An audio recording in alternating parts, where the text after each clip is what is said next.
vetëm të tema e besimit, vetëm të tema e besimit. Që edhe hoxha që predikon në rrjetet sociale, ai ka ekipën e vet që ai rrit xhamin po tjetër pas dëshirës ta përfundoj çto. Sa i përket haxhit mund të ftohen ka drejtor departament për haxh. Jo, për femra. Vetëm sa ta përfundoj. Nuk e përfundova. Antarësinë. Rezia, ndani mikrofonat e pjesës së djathtë times.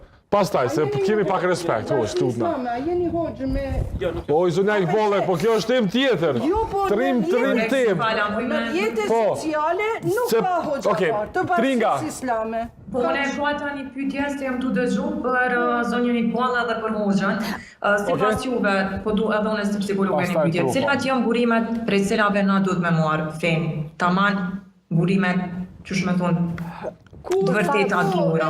Prej cilave burimeve na duhet me marr ose taman me marr për fenë, me mësu për fenë. Kur feja mirret sipërfaqësisht prej të dëgjuarës e jo prej studimit thellë, ajo është burimi, nuk është burim, ajo është një ekstremizëm që krijon në fenë vet. Prandaj duhet studimi i thellë, nëse nuk mundemi me mobila, bleni iPad, edhe komplet librin e kemi më të madh dhe lexojmë libra përmes iPadit, si që lexon bota perëndimore.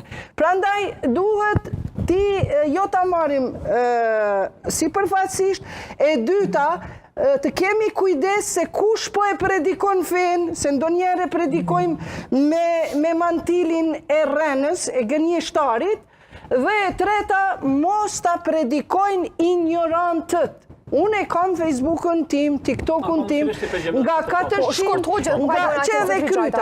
nga 400 persona, 500, 1000 në live-in tim.